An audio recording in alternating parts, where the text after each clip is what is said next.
Riazuddin. So today I would like to have a small discussion on what is this frequency division multiplexing. I have prepared a small video related to this. Taking PPTs along with PPTs only audio is available. Okay.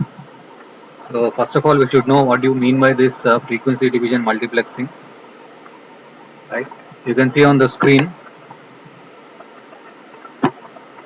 So first we should know what do you mean by multiplexing. So you all know that multiplexing is nothing but transmitting a group of signals over a channel without any kind of interference.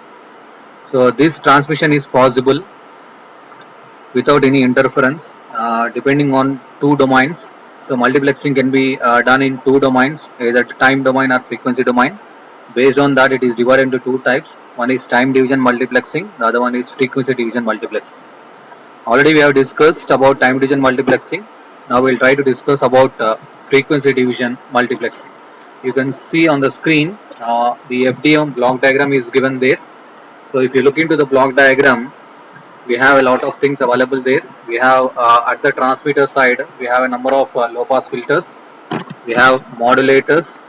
We have band pass filters. Then a communication channel is there. And at the receiver side, we are having again the same band pass filters, demodulators, low pass filters. Okay. So here the main intention behind this FDM system is nothing but we have to transfer a group of signals using this, okay, over a channel without any kind of interference. Now looking into the transmitting side here first. So at the transmitter we are having low pass filters. So each signal is applied to is passed through these low pass filters, which is used to remove the high frequency components.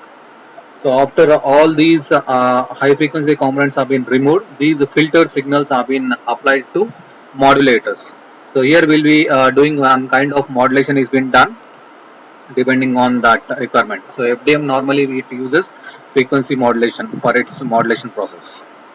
Okay. So after all these filtered signals have been passed through these modulators, now you can see they have been applied to modulators. The main work of this modulator is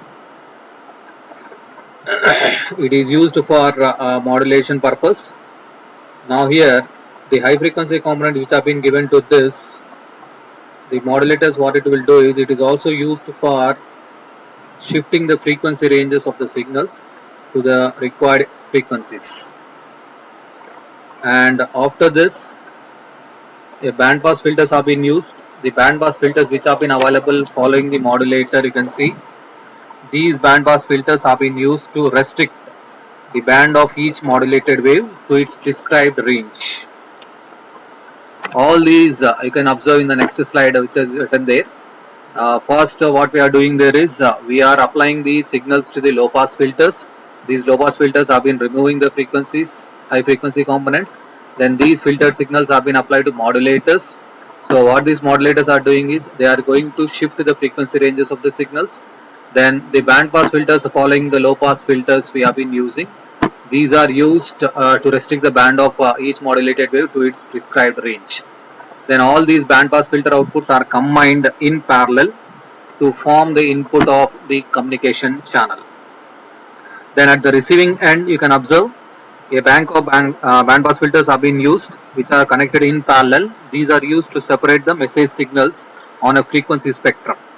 Finally, all these signals are being recovered by using the demodulators. At the end, you can observe we are having the demodulators.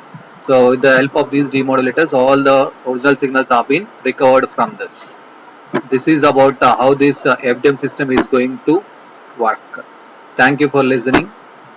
If you have any queries, you can contact me. Thank you.